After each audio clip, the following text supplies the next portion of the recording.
Welcome to the first of a three-part series on wood turning tools and their uses and care. One of the things I wanted to talk about that I don't think has ever been discussed very much is this whole business of the manufacturer's language about tool steels. And here's where the problem starts.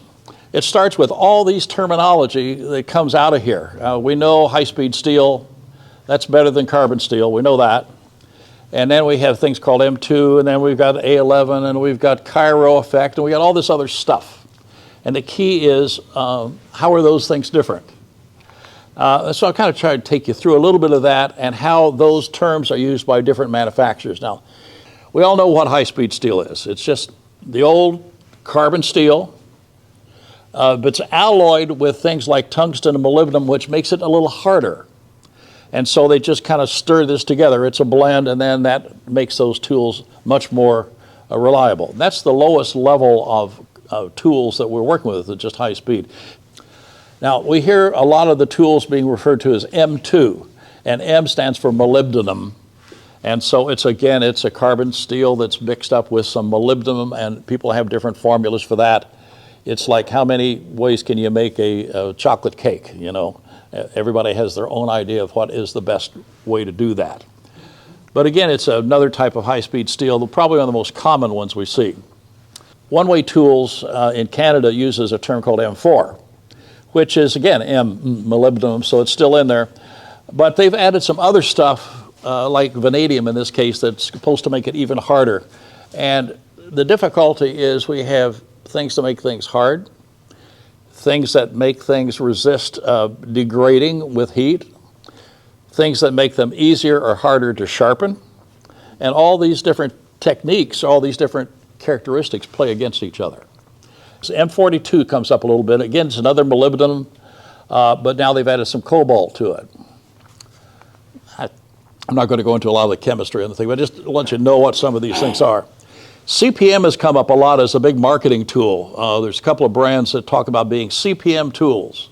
Well, if you look it up, it stands for Crucible Particle Metallurgy. But what it is basically a way of taking the additives for the steel, breaking it down in extremely small particles, and then blending them together. So the inserts of molybdenum or whatever it is are really, really fine and makes a better, more homogeneous steel. PM is one that comes up a lot. There's a line of good tools that Woodcraft sells, and they talk about powdered metal. Well, I know what powdered metal means, but I didn't know what it was. They actually heat the steel up, get it to a liquid state, and they blow it through a nozzle, creating an aerosol. Now, you can imagine steel as an aerosol. Well, what that does is it comes out in the air, it forms little globules, and they hardens really fast. You get all these little tiny, finely grains, and then they have to take all that stuff and pack it back together again. So it's just another technique, another technology. And this one's not seen very often, but there are a few people use what they call V10. And if you look at the vanadium carbide, they think that vanadium's better than some of the other carbides, and so they're using it that. Not too many people use that technology. I'm not going to get everything in one package. That's the problem. So if you look at M2, it says that its wear resistance is really pretty good, pretty tough. It's red hardness. Now, red hardness means that as the tool heats up, how well will it keep from losing its rigidity and strength? In other words, if you got a hot tool on some piece of wood, how quickly will it dull it? Red hardness is a good thing. And then the last thing is, how easy is it to grind? Well, M2 doesn't look too bad. But if I take a look over here, oh gosh, this M42 looks pretty good. Great wear resistance, I love that. You're not going to have to sharpen it too often. It's not going to get dull when I'm using it, but it is a devil to grind. And if you look at the ones from One-Way Tools, they say right in their literature that it's tough and it requires a little additional effort to sharpen. So, I mean, there's a trade-off on all these things, and that's all I'm really trying to show you. You can find all sorts of charts, but you're not going to find everything all wrapped up in one particular kind, and that's the key. The question is, what is a high-speed tool from brand A for $29.95 versus a high-speed steel tool from brand B at $49.95? How are they the same or different? And the answer is, The only way I will know is to use it and try it. I know that some high-speed steels that I have played with and tried to sharpen really fast. And other high-speed steel tools, similarly labeled, takes a lot more effort to get sharp. So there is a variation in every one of these, and the answer is I don't know.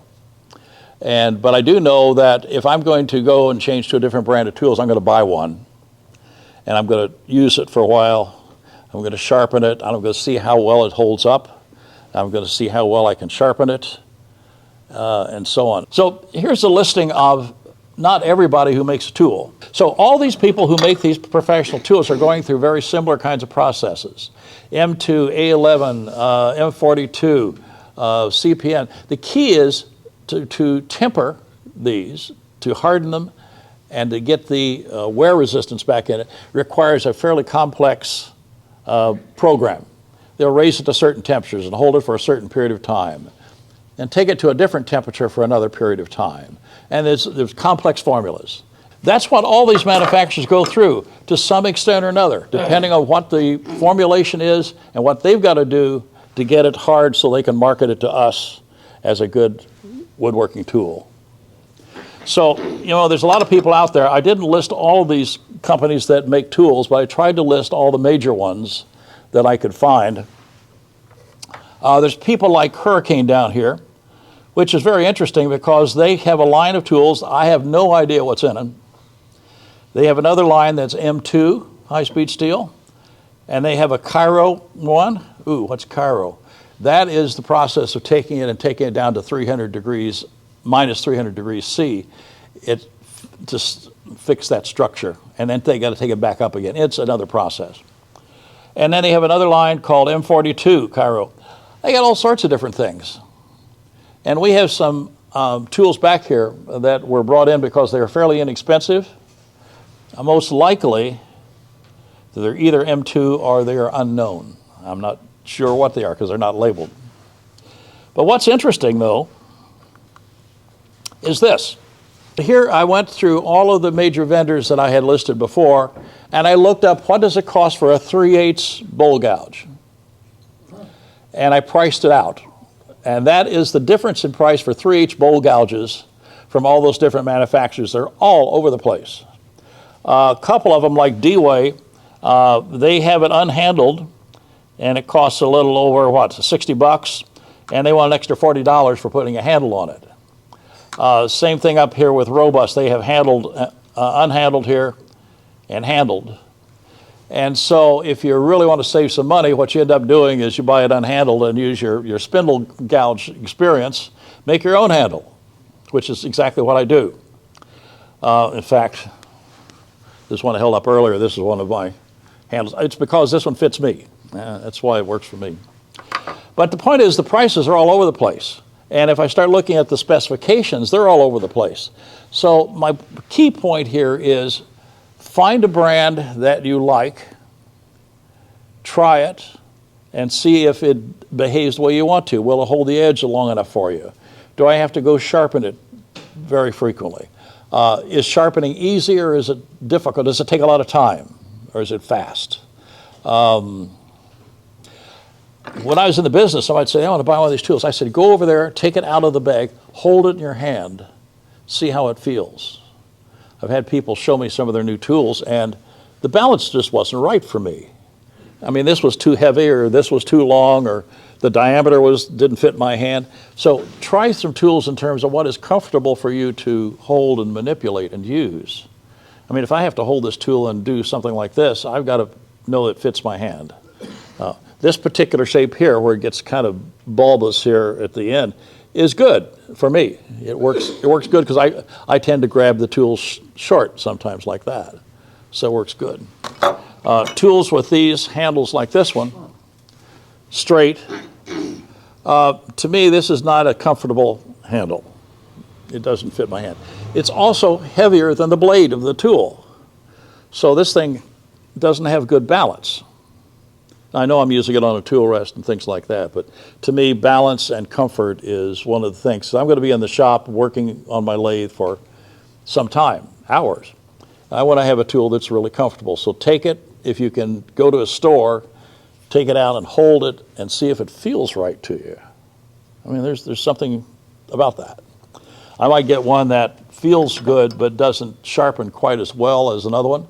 I go with a better comfortable one rather than the one that is maybe a better tool steel. Anyway, just a thought. I've done a lot of studying about how tools render material. First of all, one way is just through compression. I can actually knock a hole in that piece of steel with a punch. I mean, that's a compression, but that is removing material. The other thing we do a lot is fracture the structure. We look at a set of soda straws. We do this in all of our classes. We're talking about here's the grain, it's running this way. If I cut across that thing, I'm fracturing those tracheids, those particles of wood. And what I'm actually doing, you're breaking chemical bonds. And there's also a shearing action. So we're either going to compress, we're going to fracture, or we're going to cut. And I like to use the word shear rather than cut. Shearing is the process of moving an edge through a material. So cutting tools create strain on the elasticity of the wood. It breaks those bonds. It fractures that material like that axe was cutting across those fibers. And it outputs energy in heat, in not light in our particular case, but sound. Heat gets transferred to the tool sometimes. You certainly can feel it. It also, there's some elasticity. The wood is going to have some flex. So sharp tools concentrate all that energy in the smaller and smaller area. So I've got all the force in a really, if the edge is like this, it's going to take a lot of energy to go through that piece of wood. If the edge is very narrow, it's going to take less work to rend that fiber. So sharp takes less work. Now we know the difference between sharp and not sharp tools. The things that we say in class all the time is when the tool is not sharp, we have to push harder to get the same result. We find that it's going to generate chips that we don't like. In other words, it's going to fracture the materials differently than it did when it was nice and sharp. And what was the third one? We push harder, the chips change. I'll tell you what, if you get really good at it, you'll be able to recognize that it sounds different too. It sounds different. So we don't want to have to increase any more work than we have to. So the idea is the best thing we can do is keep the tool as sharp as we can, keep that edge as fine as we can, and thus have to do less real work. Well, let me do a little quick demonstration. I want to talk about how tools cut. We're still on the same subject. I'm going to stand up here a second. We'll accept that this is a piece of material made out of the same things that our wood projects are. This is wood stuff. So I can fracture this.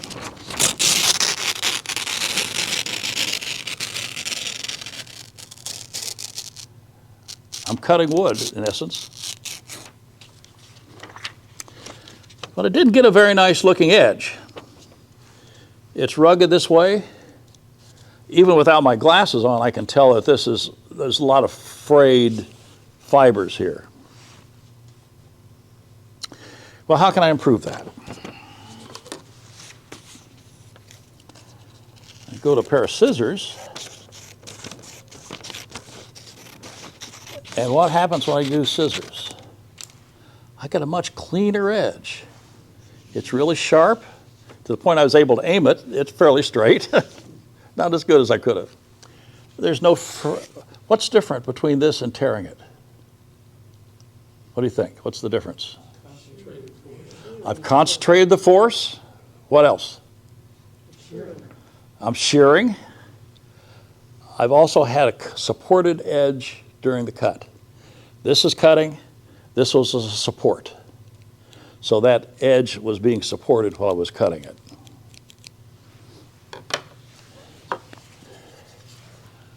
Cutting edge, support surface. You think this will cut smoothly? If I got the blade out far enough. Nice little curlicues, really uniform, really nice. And the difference between this and tearing that is I have a supported cut. And so how does a plane differ from the way we use a gouge? Not a heck of a lot difference, is there? In fact, if I wanted to smooth a billet out on the lathe and I wanted it nice and straight, I could actually use a block plane while the lathe is running and smooth it out. It would work. Here's a knife, here's a really thin edge. In fact, this knife, I actually sharpened it before we started. But if I try to cut with this, it's pretty uncontrolled. There is no support. There is no bevel support like there is here or like there is here. How tools cut. So we always talk about rubbing the bevel. That's what I mean by rubbing the bevel.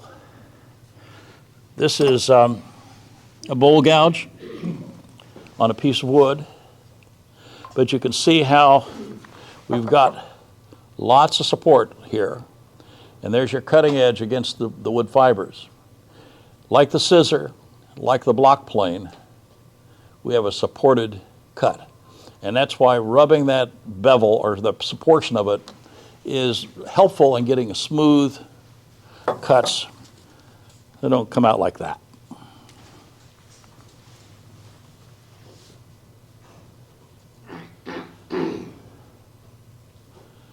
We love it when that sort of cut is working for us.